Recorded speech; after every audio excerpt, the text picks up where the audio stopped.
All right, so now we're going to do a little recap on heat. So remember, when you get into the heat phase, you need to tally up all of the heat points that you accumulated throughout the whole turn. So that means the heat that you accumulated in the movement phase, from the weapons that you shot in the shooting phase, from any physical attacks. So, I mean, really, death from above is the only one where you're going to be generating heat from jumping. Certain weapons that hit you, like flamers or plasma weapons, generate heat on their target, environmental effects. You got to think about all these things, total them up, right? And that gives you a heat total. So then what you do is you subtract the number of functioning heat sinks that you have from that total, and then that gives you a net result of heat. So for example, on the screen here, you see a mech. It has 10 single heat sinks. That means that it can dissipate or bleed off 10 points of heat in the heat phase, every single heat phase. Now let's say I run with that mech and I fire a PPC. So running builds up 2 heat, PPC builds up 10 heat, so I've accumulated a total of 12 heat in the turn.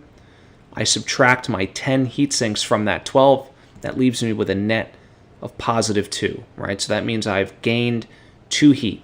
So I mark off the 2 on the heat scale and I go into the next turn. That 2 does not go away.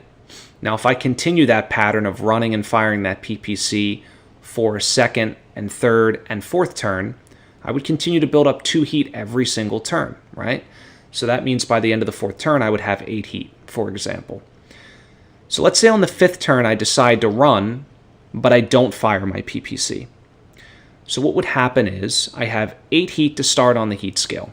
So don't forget about that. I don't fire my PPC. I run. I only generate then 2 heat for the whole turn. I subtract my 10 heat sinks from that 2, and I'm left with a net of negative 8. That means I can bleed off 8 heat in addition to what I build up in the turn. Now, I conveniently have 8 heat on the heat scale. That means I wipe out all of that heat as well, and I go back down to 0 on the scale, and I start back over again on the heat meter. So that's the general premise of adding and subtracting heat. All right, so now we're going to talk about what happens when mechs accumulate heat.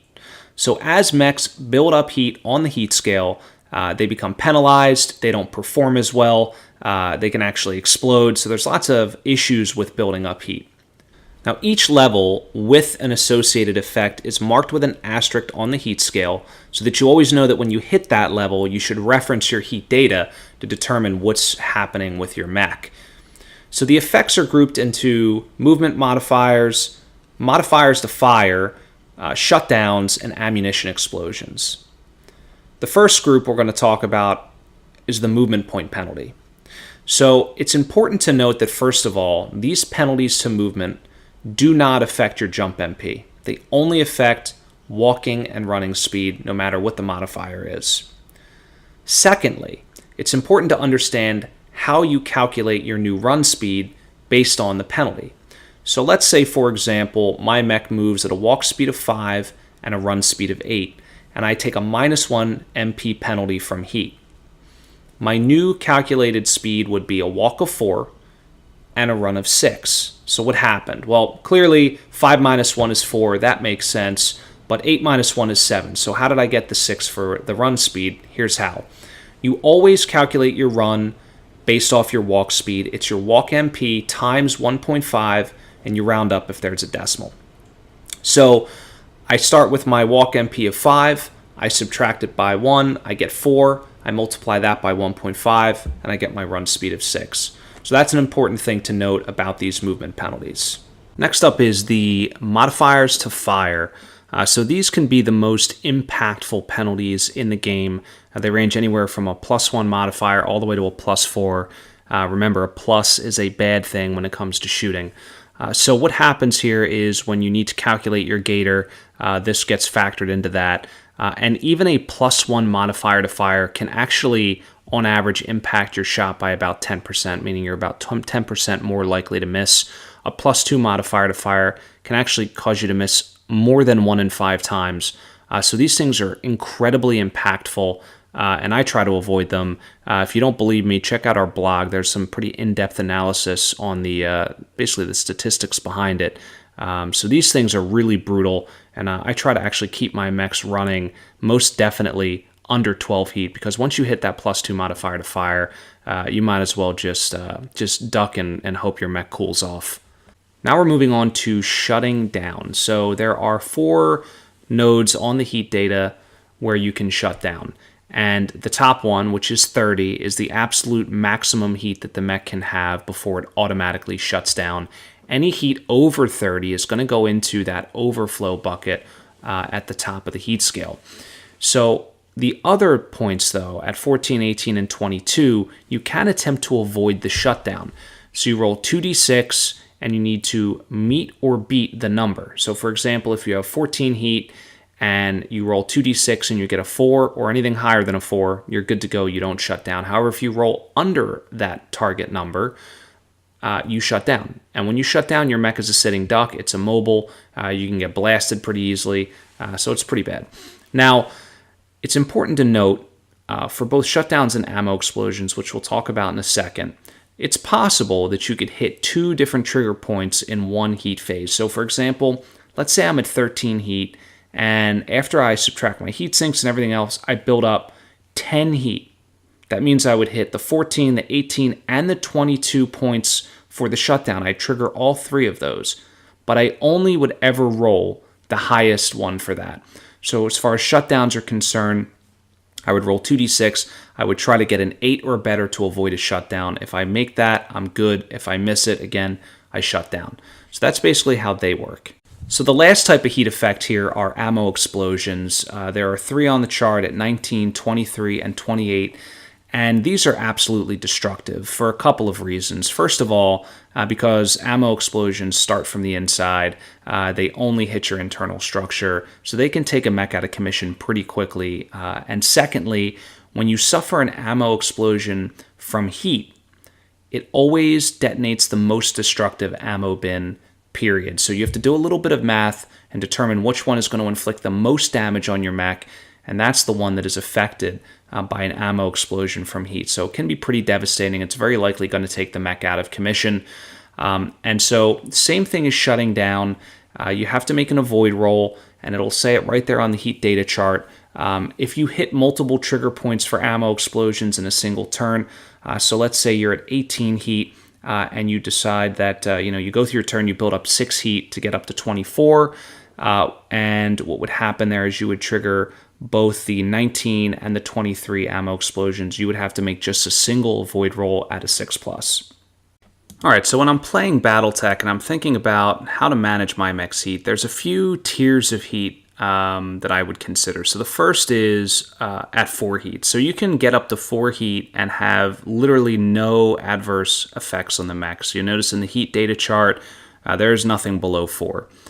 The next group is really up to 7 heat. So the only thing you're doing at that point is seeing a -1 movement point penalty, and that is pretty insignificant for most mechs. I mean, it can definitely affect the mobility of the mech, but it's something that most mechs can live with, unless you're horrendously slow, like an Annihilator or an Atlas or something along those lines.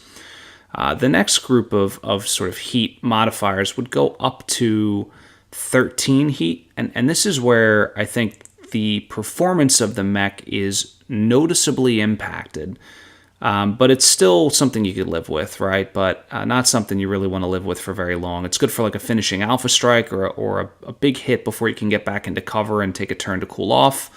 And this is where you start seeing pretty hefty modifiers to fire and -2 movement points, which can be pretty impactful.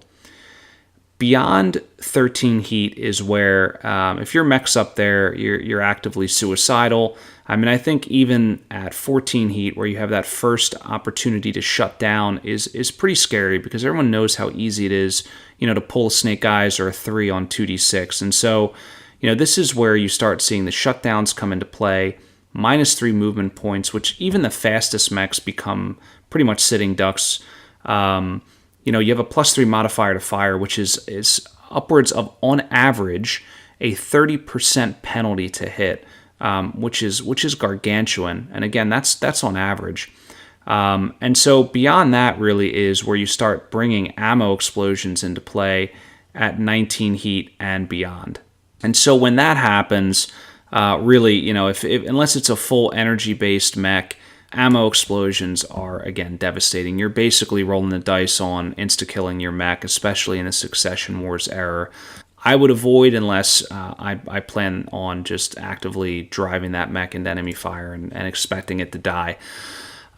So one other thing about the top of the heat meter, if for whatever reason you do exceed 30 heat, what happens? We talked about the overflow a little bit. So let's say you're at 28 heat and you build up another 10 heat, right? So you'd be at 38 heat. Let's assume that's after all your dissipation, you get to 38 heat. So you do automatically shut down because you hit that trigger point of 30. But that 8 heat goes up in that overflow box above the heat scale. And that stays there until you dissipate it, right? So the next turn, your mech is shut down. And incidentally, when you're shut down, you have to take a PSR, and there's a penalty to that. I think it's +3, or you fall over. Your engine criticals don't generate any heat, but you still have to make all your other checks, like ammo explosions, for example. So you have to bleed all that heat off. You're at 38 heat. You have to bleed that heat down. And until you get to 26 heat, you can't even attempt to restart your mech, right? Because that's the first avoid roll. So when you get down to 26 heat, you can attempt to roll 2d6. If you get a 10 or better, you're able to start the mech up. Otherwise, again, you're a sitting duck until you get all the way down and are able to start the mech up, or you get below 14 heat, in which case, if you're at 13 heat and the mech is shut down, you will automatically start that mech up. But that's basically how overflow heat and that whole shutdown process works. Okay, so now we're going to talk about what happens when a heatsink gets destroyed. So every mech can take critical hits, and some of those critical hit slots in the critical hit table are in fact heatsinks, but not always. Engines always come integrated with 10 heatsinks to start. Mechs can be built with additional heatsinks, and depending on the size of the mech and the size of the engine, those critical slots are filled with heatsinks or not. So if a heatsink is hit, what happens? Well, all you do is mark it off in the heat data, and you reduce the number of functional heat sinks by 1. So for our example earlier where we were running and fired the PPC, we built up 2 heat because we have 10 functioning heat sinks. If I took one of those heat sinks out of the game and I only had 9, then I would build up 3 heat. So it's just that simple. And that concludes heat. So hopefully you found that informative. Thanks again from all of us here at DFA Wargaming, and don't forget to subscribe.